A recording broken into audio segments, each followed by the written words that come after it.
Hello दोस्तों, मेरा नाम है सुमंत और आप देख रहे हैं mock test for UPSC prelims. आज है 15 जून। चलिए शुरू करते हैं आज की क्लास।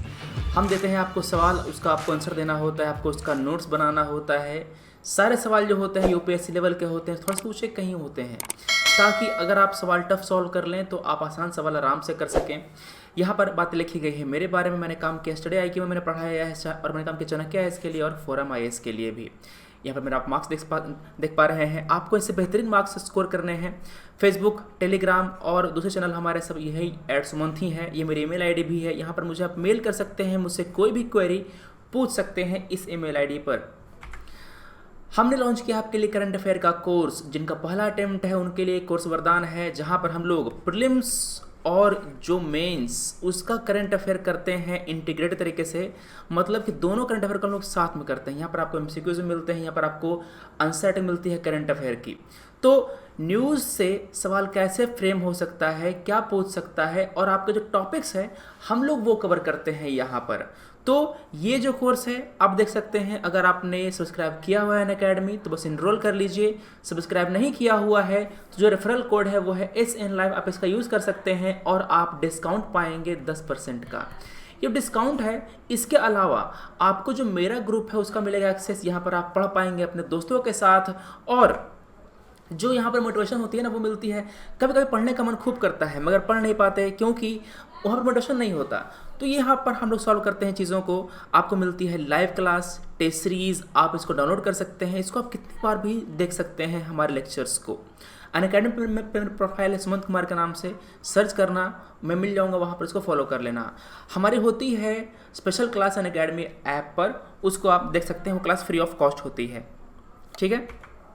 चलिए, आप पे कर सकते हैं फ़ी को नो कॉस्ट EMI पर। मतलब आप फ़ी को पे कर सकते हैं किस्तों में, वो भी कोई भी एक्स्ट्रा पैसा दिए, कोई भी एक्स्ट्रा ब्याज दिए। और एक बात और, अगर आप सब्सक्राइब करते हैं ना तो आप कोई भी कोर्स हो यूपीएससी का, चाहे वो प्रीलिम्स का हो, मेंस का हो, चाहे वो इंटरव्यू का हो, कोई भी कोर्स हो आप देख सकते हैं। आपको कोई भी एक्स्ट्रा चार्ज नहीं पे करना पड़ता। ये नहीं कि हमने ज्वाइन किया तो मेरा केवल प्री का है, मेंस का नहीं देख पाएंगे। यहाँ तक कि आपका जो ऑप्शनल सब्जेक्ट है इसके भी आप कोर्सेज देख सकते हैं। आपको कोई भी पैसा एक्स्ट्रा नहीं लगता।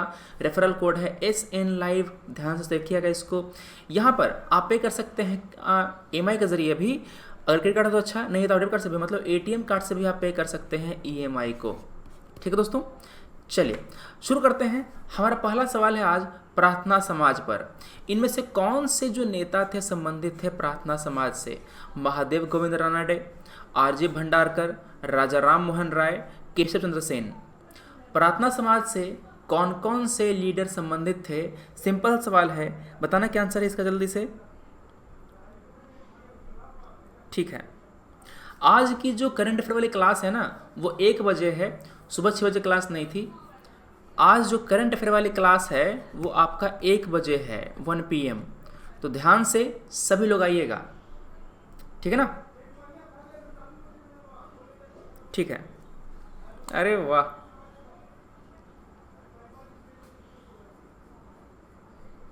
आर्यन, अनुराधा, मीनू, राजनंदन, ज्योतिस्मिता, DK गुप्ता, अशोक, देव तिवारी, मोहम्मद नज़ीम। ठीक है, गुड मॉर्निंग सभी को। विक्रम, अर्पिता यादव, कुणाल, आशुतोष, शिल्पा, RRC, सैना, विनोद, अनुराधा, सभी गुड मॉर्निंग। अरे वाह,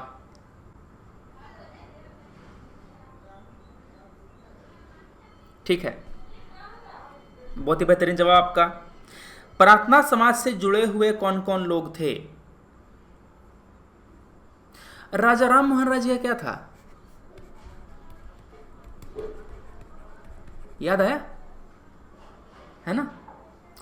तो महादेव गोविंद रानडे, RG भंडारकर और केशव चंद्र सेन, ये तीनों संबंधित थे प्रार्थना समाज से। आपका आंसर है यहाँ पर A। क्लियर है? जो प्रार्थना समाज है इसको स्थापित किया गया था महाराष्ट्र में आत्माराम पांडुरंग जी के द्वारा। कब सर? 1867 में। 67 में आत्माराम पांडुरंग जी के द्वारा स्थापित किया गया था क्या? प्रार्थना समाज। यहाँ पर उन पर इन्फ्लुएंस था केशव चंद्र सेन जी का। 1867 के काफ़ी पहले ही आपके जो राजा राम मोहन राय जी थे वो नहीं थे। तो यहाँ पर जो आपका रानाडे जी हैं, रामकृष्ण भंडारकर जी हैं, इन्होंने भी ज्वाइन किया था प्रार्थना समाज को। आंसर क्या हो गया? 1, 2 और 4 इज द करेक्ट आंसर। अगला सवाल आपका है, इनमें से कौन सी किताबें राजा राम मोहन राय जी के द्वारा लिखी गई थीं? परसेप्ट ऑफ जीसस, तहफत उल मुअव्विदीन, सोम प्रकाश, संवाद कौमुदी। आपको याद है मैंने कुछ दिन पहले अखबारों के बारे में बताया था। स्पेक्ट्रम के जो पीछे जो इंडेक्स है ना, इसके पीछे के इंडेक्स में आपको बताया गया है कि जो अखबार हैं वो कहाँ से प्रकाशित होते थे और कहाँ से निकलते थे, ठीक है ना। इसके पीछे में एक टेबल और है जहाँ बताया गया है कि जो धर्म सुधार आंदोलन था, संस्थाएं थीं, उनके फाउंडर कौन से थे, कौन कौन से लोग इससे संबंधित थे और इनके बारे में क्या क्या इनका ऑब्जेक्टिव था, क्या इनका काम था, है ना। तो ये जो आपका स्पेक्ट्रम है, इसके पीछे का जो टेबल है ध्यान से पढ़िएगा, बहुत ही काम का है, इससे सवाल आते हैं यूपीएससी में, ठीक है। आप लोग आगे का पढ़ते हैं, पीछे का टेबल छोड़ देते हैं, नहीं ऐसा नहीं करना है। टेबल बहुत ही जरूरी है स्पेक्ट्रम का, ध्यान से, ठीक है। राजा राम मोहन राय जी के द्वारा लिखा गया कौन कौन सी जो पत्रिकाएं हैं, पत्र हैं, किताबें हैं,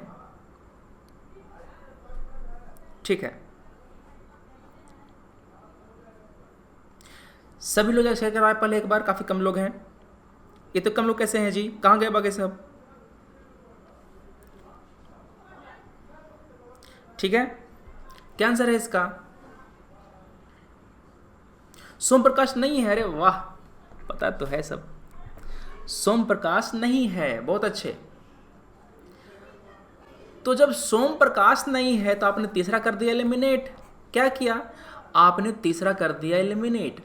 मगर 3 काटने के बाद भी आपका केवल एक ही ऑप्शन कटा है, क्योंकि बाकी में 3 तो है ही नहीं। मगर मुझे पता है कि संवाद कौमुदी जो है वो लिखा गया है राजा राम मोहन राय जी के द्वारा, ठीक है।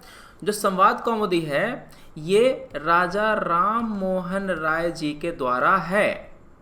तो मेरे आंसर में 4 तो पक्का होगा, मतलब मेरा आंसर या तो बी होगा या तो सी होगा। तो मैंने यहाँ पर ए काट दिया, ठीक है। अब देखो 2 जो है वो दोनों में है, तो मुझे 2 चेक नहीं करना है, मुझे चेक करना है केवल पहला, द परसेप्ट ऑफ जीसस। ये भी लिखा गया था राजा राम मोहन राय जी के द्वारा ही। क्या आंसर हो गया? सी इज द करेक्ट आंसर। जो क्रिश्चियनिटी है, इसका जो एकेश्वरवाद है, उससे काफ़ी प्रभावित थे राजा राम मोहन राय जी। उसको वो काफ़ी मतलब माना करते थे कि हाँ क्रिश्चियनिटी में एक ईश्वर है। हमारे यहाँ बहुत सारी चीज़ें हैं, ढोंग है, इतने सारे देवी देवताएं हैं, आडंबर है, यहाँ पर मूर्ति पूजा वगैरह है ना, कई सारी कुरीतियाँ हैं। तो इनको ठीक करना उनका एक पर्पस था। जो सोम प्रकाश है एक अखबार था ईश्वर चंद्र विद्यासागर जी के द्वारा। किनके द्वारा जी? ईश्वर चंद्र विद्यासागर जी के द्वारा। अगला सवाल है जो संविधान का आर्टिकल नंबर 15 है उसके बारे में, ठीक है। इनमें से किन के लिए स्पेशल प्रोविजन बनाए गए हैं इस अनुच्छेद के अंतर्गत? जो अनुच्छेद 15 है इसके भीतर किनके लिए जो आपके स्पेशल प्रोविजन है बनाए गए हैं? Economically backward classes, socially backward classes, महिलाएं और बच्चे। क्या आंसर है जी? बताना ध्यान से। आर्टिकल 15 के अंतर्गत कौन कौन से आपके जो यहाँ पर प्रोविजन है बनाए गए हैं? Economically backward class, socially backward class और महिलाएं और बच्चे। क्या आंसर है इसका? सपना जैन, जी हाँ 2021 के लिए भी यूजफुल है ये, ठीक है। सर एक तो काट दिए थे, सी कैसे? 1-2 काट दिए थे, कहाँ काटे थे? एक मैंने 3 काटा था ना, कहाँ? आँख के आलों को फाँक है, बताओ। 3 काटा था ना, देखो यहाँ पर मैंने 3 काट दिया था और यहाँ पर 3 काटने में मेरा ए चला गया था, ए काटा था, एक नहीं काटा था। हे भगवान, बताओ। आर्टिकल 15, ठीक है। Only social and educational backward, not economic. अरे वाह, बहुत ही शानदार, ठीक है। आर्टिकल 16 में है ना इकोनॉमिक वाला, तो अरे अनुच्छेद 16 में है ना बाबू, ठीक है, बढ़िया। है ना, ठीक है। तो आपका जो यहाँ पर सोशली बैकवर्ड क्लास, महिलाएं और बच्चे, इनके लिए प्रोविजन प्रदान किया गया है आर्टिकल 15 के अंतर्गत। आपका यहाँ पर 2, 3, 4 बी आपका सही है। अरे वाह, बी इजी वे, सबने सही लगाया है, बहुत अच्छे। चलो हम लोग अनुच्छेद को ही देख लेते हैं। आर्टिकल 15 ये कहता है कि जो सरकार है उसके पास परमिशन है कि वो स्पेशल प्रोविज़न बना सकता है महिलाओं के लिए और बच्चों के लिए। क्लियर है? अब सर महिला और बच्चों के लिए स्पेशल का प्रोविज़न बनाने का अधिकार दे दिया गया। सरकार ने किया क्या? सरकार ने महिलाओं के लिए सीटें आरक्षित कर दी। पंचायतों में 1/3 सीटें आरक्षित हैं, पता है ना। चलिए, बच्चों के लिए फ्री एजुकेशन दिया गया, उनको शिक्षा का अधिकार दिया गया, राइट टू एजुकेशन दिया गया, फ्री एंड कंपलसरी एजुकेशन। तो आर्टिकल 15 में जब कहा गया कि आप बच्चों के लिए, महिलाओं के लिए कुछ करेंगे, तो सरकार ने ये काम किया। ये भी कहा गया कि सरकार को हम देते हैं परमिशन कि वो स्पेशल प्रोविजन बना सकते हैं सोशली और एजुकेशनली बैकवर्ड क्लास के लिए। ये भी अच्छा काम किया उन्होंने। जो ST SCs के लिए उन्होंने जो आरक्षण है वो प्रदान किया। हमारे जो जॉब्स हैं उनमें, शैक्षणिक संस्थानों में जो फॉर्म निकलता है ना एग्ज़ाम वगैरह नोटिफिकेशन, उसमें उनको फ़ी कम देनी पड़ती है। तो ये सब उनके लिए स्पेशल प्रोविज़न है। एक बात और, जो सोशली और एजुकेशनली बैकवर्ड क्लास है ना, उनके लिए जॉब्स में भी एडमिशन, जो हमारे शैक्षणिक संस्थान हैं IITs एंड IITs, उनमें भी उनको आरक्षण मिलता है। तो यहाँ पर उनकी मतलब कि सोशल अपलिफ्टमेंट के लिए ये सारे काम किए गए हैं अनुच्छेद नंबर 15 के अंतर्गत। ठीक है, चलो अगला सवाल है equal pay for equal work. Equal pay for equal work ये किस तरह का अधिकार है? संवैधानिक अधिकार है, मौलिक अधिकार है, लीगल अधिकार है या DPSP है? सिंपल सी बात है, क्या आंसर है इसका? Equal pay for equal work क्या है ये? ठीक है, आप लोग आंसर लगाते हैं और बदल देते हैं, क्यों?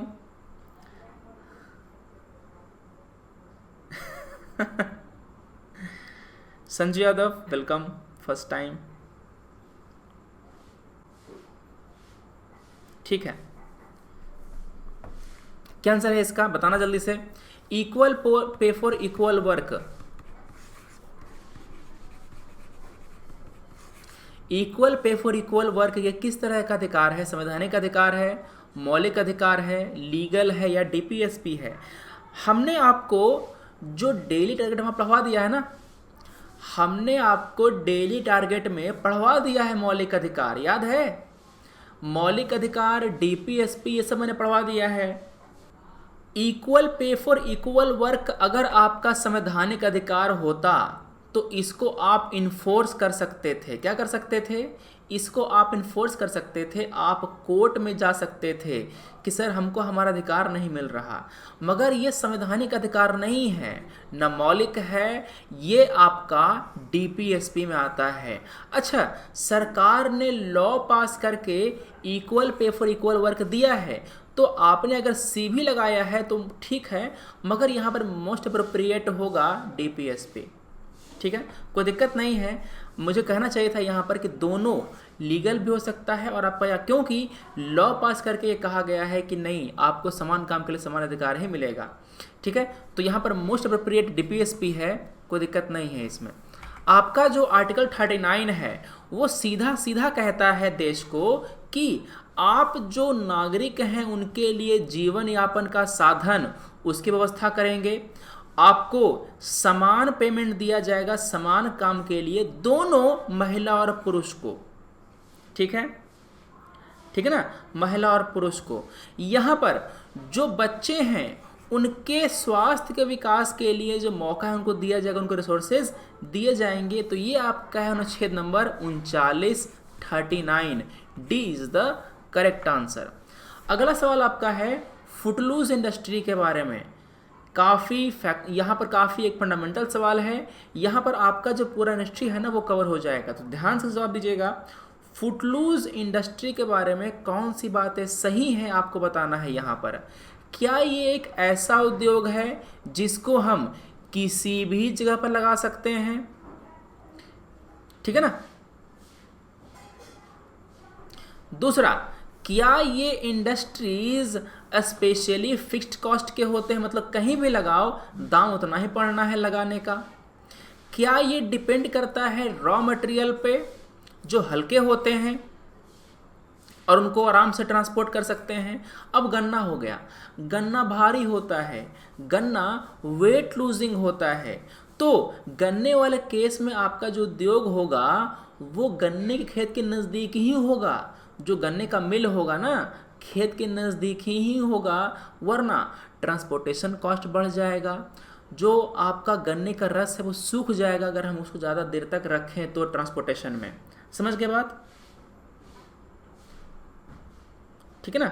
फुटलूज एक इंडस्ट्री का नाम होता है, जैसे कि है ना हमारा मैन्युफैक्चरिंग, हमारा सर्विस, उसमें आता है, मैन्युफैक्चरिंग में आता है फुटलूज इंडस्ट्री नाम है एक, ठीक है।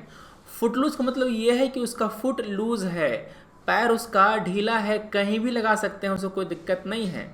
नाम से ही लग रहा है उसका पैर ढीला है, वो कहीं भी लगा सकते हैं उसको, किसी भी जगह पर उसको हम बसा सकते हैं इंडस्ट्री को, ठीक है।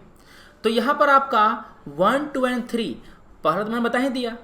फुटलूज के बारे में सबसे पहली बात तो यही है कि उसको हम लगा सकते हैं किसी भी जगह पर, उसका कॉस्ट करीब करीब फिक्स ही होता है लगाने का, और वो डिपेंड करता है वैसे रॉ मटेरियल पर जो हल्के होते हैं, जिनको आसानी से ट्रांसपोर्ट कर सकते हैं, कोई दिक्कत नहीं है। तो आपका 1, 2 और 3 जो है वो सही आंसर है, चौथा यहाँ पर गलत है, ठीक है। चौथा यहाँ पर जो है वो गलत है, ठीक है ना, बढ़िया। ये जो फुटलूज इंडस्ट्री है वो वहाँ पर लगाते हैं जहाँ पर ज़मीनें सस्ती होती हैं। तो शहर के बाहर जनरली इसको लगाया जाता है, क्योंकि शहर के भीतर तो ज़मीन बहुत महंगा है ना, तो शहर के बाहर इसको लगाते हैं। जो मज़दूर वगैरह होता है वो भी वहीं रहते हैं, चूँकि मज़दूरों को सस्ता आवास मिलता है, कहाँ रहते हैं, शहर के बाहर रहते हैं, है ना। तो शहर के बाहर रहते हैं, वहाँ पर इजी एक्सेस मिल गया लेबर का, और वहाँ पर ज़मीन सस्ती मिल गई, है ना। प्लस जो आपके रेलवे वगैरह है ना ये भी वहाँ पहुँच जाता, तो कोई दिक्कत की बात नहीं है, ठीक है। तो ये बातें हैं आपके फुटलूज इंडस्ट्री के बारे में। मगर समस्या ये है कि शहर के बाहर जनरली हमको हरियाली मिलती है, तो उन हरियाली को काट करके ये फुटलूज इंडस्ट्री को बसाया जाता है वहाँ पे, तो इन्वायरमेंट को थोड़ा सा लॉस होता है। चलिए अगला सवाल है, सेंट्रल गवर्नमेंट चाहती है पब्लिक सेक्टर बैंक को रिकैपिटलाइज करना। क्यों चाहती है, हमको क्या मिलेगा बैंकों को रिकैपिटलाइज करने से। सबसे पहली बात कि ये रिकैपिटलाइजेशन होता क्या है। ये जो रिकैपिटलाइजेशन होता है होता क्या है, ठीक है।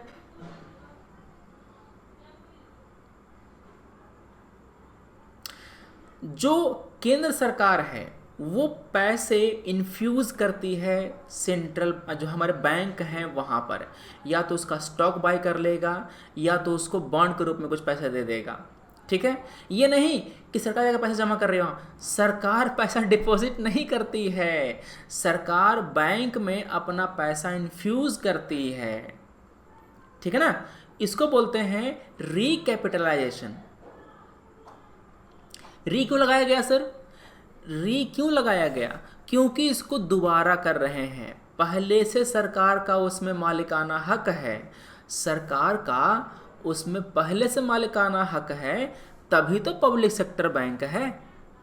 चूँकि पहले से सरकार वहाँ पर मौजूद है ही, उसको हम दोबारा दे रहे हैं पैसा, तो उसको हम कैपिटलाइजेशन बोलेंगे क्या, नहीं, उसको हम कहेंगे रिकैपिटलाइजेशन। आप दोबारा उस पैसा डाल रहे हैं। तो इसका मकसद क्या है। सर मुझसे कोई भी आंसर नहीं हो पा रहा है सर। टीनी झा आपको बेसिक मजबूत करने की ज़रूरत है, आपको बेसिक मजबूत करने की ज़रूरत है। इकोनॉमी का हम टारगेट शुरू करेंगे, उसको देखिएगा, है ना? ठीक है,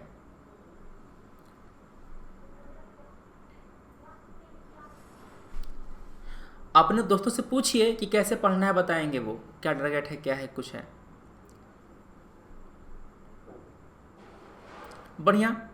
यहाँ पर जो बेसल 3 के नॉर्म्स हैं उनको फुलफिल कर लेंगे, जो कैपिटल एडिक्विटी रेशियो है ना, इसे मैंने पहले पढ़ा दिया है। Capital adequacy ratio, repo rate, reverse repo rate, CRAR, ये सब बातें मैंने आपको पहले पढ़ाई है ना?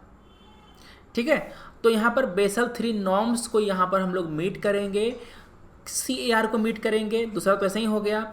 बैंक का जो बैलेंस शीट है उसको इम्प्रूव कैसे करेंगे? इम्प्रूव सर, क्योंकि बैंक में जो बैलेंस शीट है उसमें आमदनी 98, खर्च रुपया दिखा रखा है। तो कैसे होगा काम? जब बैंक के पास पैसा आएगा नया नया, उसको वो लोन में घुमाएंगे। लोन क्या होता है? बैंक का एसेट है ना?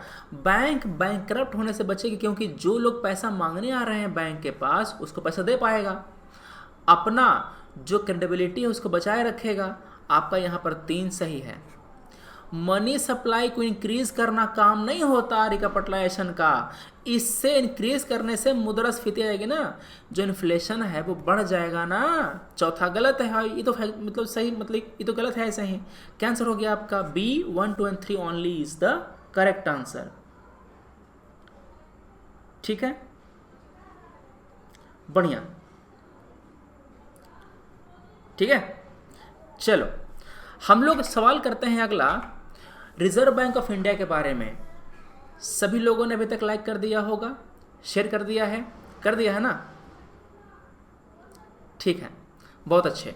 तो RBI जो है वो रेगुलेट करता है कॉमर्शियल बैंक को, इनमें से कौन से मुद्दे पर? पहला, advances to priority sectors, maintenance of reserves, branch expansion, provisioning against NPA। जो NPA है उसको सही करना, शाखा का विस्तार, भंडार का रख रखाव। कौन सा भंडार? पैसे का भंडार, रिजर्व्स। प्राथमिकता वाले क्षेत्र को अग्रिम मतलब कि प्रायोरिटी देना। RBI रेगुलेट करता है कमर्शियल, ध्यान सुनना, कमर्शियल बैंक में आपको private sector bank, public sector bank, foreign bank सभी आते हैं कि नहीं आते हैं? शेड्यूल्ड बैंक पता है क्या होता है? शेड्यूल्ड बैंक वो बैंक होते हैं जिनका नाम RBI एक्ट के पीछे जो शेड्यूल है, जो टेबल उसमें लिखा है, RBI एक्ट जो है ना 1935, उसके पीछे जो आपका शेड्यूल है उसमें उन बैंकों का नाम लिखा गया है, तो वो जो हैं वो कहलाते हैं शेड्यूल बैंक। ठीक है, सब्जी वाले का समय सुबह 7 बजे थोड़े होता है, बहुत पहले ही होता है, इतना लेट नहीं आता वो, हल्ला गाड़ी काफ़ी पहले आता है। ठीक है ना, अभी दही बिक रही है। तो यहाँ पर आपके जो प्रायोरिटी सेक्टर हैं उनको पहचानता है कि हाँ ये सेक्टर हमारा प्रायोरिटी सेक्टर कहलाएगा, उसको इतना % आपको लोन देना है। आपको कितना रिजर्व मेंटेन करना है ताकि आप कोई समस्या फेस करें, आपकी स्टेबिलिटी बरकरार रहे, ये भी RBI ही डिसाइड करता है। ठीक है, अगर यहाँ पर समस्या होती है, अगर यहाँ पर बातें हों कि क्या बोलते हैं उसको, जैसे कि अभी कुछ बैंक जो समस्या फेस कर रहे थे, जैसे कि यस बैंक है, फिर आपका एक ये क्या बोलते हैं कोऑपरेटिव बैंक है, तो आपको आपके ब्रांच को एक्सपैंड करने से रोक सकता है RBI, प्लस वो बता सकता है आपको कि आपको किन एरिया में इन्वेस्ट करना है, किन एरिया में इन्वेस्ट नहीं करना है, कहाँ आपको लोन देना है, कहाँ आपको लोन नहीं देना है। तो आपको यहाँ पर तीसरा सही है। NPA के खिलाफ आप कितना प्रोविजन करेंगे, मतलब NPA की समस्या को सॉल्व करने के लिए कितना पैसा आप अलग रखेंगे, वो बताता है आपका RBI। तो आपका 4 भी सही है। क्या आंसर हो गया जी? 1, 2, 3 and 4 is the correct answer. बेहतरीन जवाब है आपका। अगला सवाल, आज़ाद हिंद फौज की स्थापना क्या सुभाष चंद्र बोस ने करी थी? दूसरा, क्या बोस साहब पहले व्यक्ति थे जिन्होंने गांधी को राष्ट्रपिता बुलाया था आजाद हिंद रेडियो पर? तीसरा, शाहनवाज, प्रेम सहगल और जीएस ढिल्लन, क्या ये संबंधित थे रेड फोर्ट ट्रायल से? 1 to 3 में बताओ कौन सा यहां पर सही है, ध्यान से, ठीक है।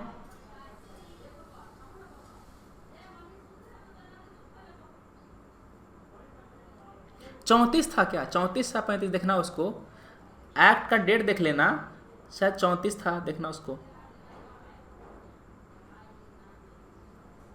हाँ,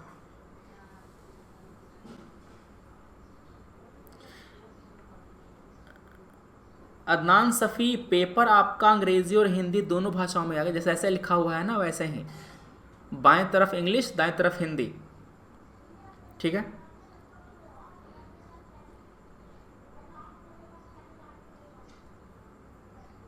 इकोनॉमी के लिए आपको पहला पढ़ लेना है बजट, फिर है इकोनॉमिक सर्वे। मगर आप ये तभी पढ़ पाएंगे जब आपको कुछ बेसिक नॉलेज होगी। तो आप पढ़ सकते हैं जो रमेश सिंह है वो, या फिर एक किताब आती है, क्या नाम है, ऐसे नाम है इनका, नाम भूल रहा है यार,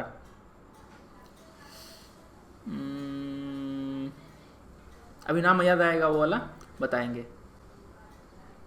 काफ़ी फेमस टीचर हैं, उनकी किताब है संजीव वर्मा।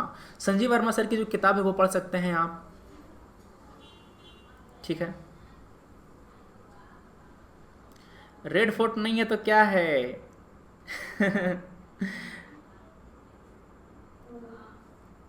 ठीक है, ध्यान से बताइएगा क्या आंसर है इसका। आज़ाद हिंद फौज की स्थापना बोस ने की थी क्या? नहीं, बोस साहब तो बाद में आए थे, मोहन सिंह थे ना, मोहन सिंह जी थे, इन्होंने करी थी स्थापना। तो पहला तो गलत हो गया, तो आराम से मेरा आंसर निकल गया, आंसर निकल गया ना जी। जब मुझे पता है कि बोस साहब नहीं थे तो मैंने 1 को एलिमिनेट कर दिया, आपका आंसर सी आ गया। कितने लोगों ने एलिमिनेट किया था? कितने लोगों ने एलिमिनेट किया था? ठीक है, अरे वाह, कैसे आंसर लगाते हो यार आप लोग। बी कैसे लगा दिए थे, क्या सोच के बी लगाए थे? अरे हमको 2-3 तो पहुंचना ही नहीं था। एमिल जिंगन की बुक मैंने नहीं पढ़ी, मैंने कभी सुनी भी नहीं कि कैसी किताब, ठीक है ना। हाँ, 34 एक्ट था, 1 अप्रैल को फाउंड किया, ठीक है, क्लियर है, बहुत अच्छे। जिन्होंने दो, आप कौन सी पढ़े हैं सर? मेरे तो फोटोकॉपी आती है, मैंने उसको पढ़ा था। संजीव वर्मा जी, हाँ ठीक है। श्रीराम की जो आती है ना इकोनॉमी, मैंने वो पढ़ी थी, उसको पढ़ सकते हैं आप, मगर अभी मिले तब ना।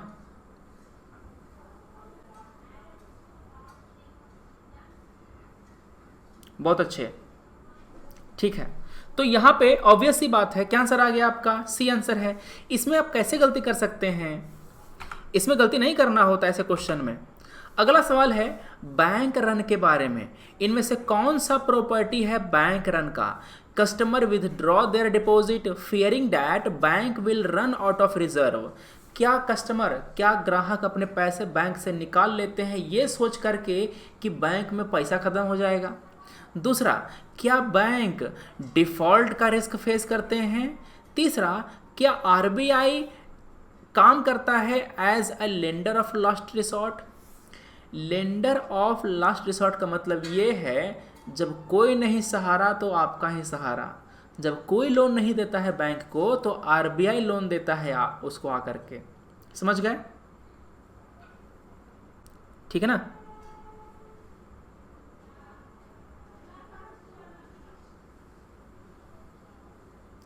राहिन मोडवाल जी, आपको बेसिक किताब पढ़ने की ज़रूरत है बहुत ज़्यादा। आज़ाद हिंद फौज की स्थापना सुभाष चंद्र बोस ने नहीं करी थी। बताने के बाद भी उसी बात को रिपीट करते हैं आप, बुरा लगता है। ठीक है, अच्छा कहीं ऐसा तो नहीं है कि आप ज़्यादा मानते हो बोस को इसलिए कह रहे हो कि नहीं नहीं हमारा बोस ने ही किया था फाउंड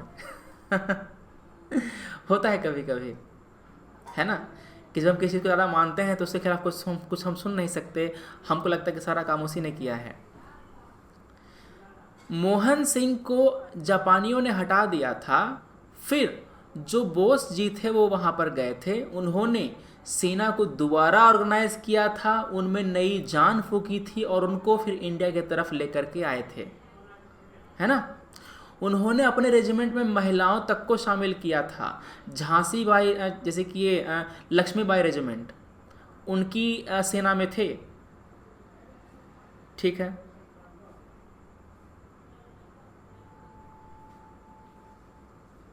क्लियर है, ठीक है, बहुत अच्छे। यहाँ पे तो बैंक रन होता क्या है, बैंक रन में एक्चुअली होता क्या है कि लोगों का भरोसा उस बैंक पर से ख़त्म हो जाता है। फॉर एग्जांपल अभी यस बैंक पर जब संकट मंडराया था तो लोगों को लगा कि यार ये बैंक डूब जाएगा, लोग पैसा निकालने के लिए बैंक की तरफ दौड़े। क्या किए, बैंक की तरफ दौड़े।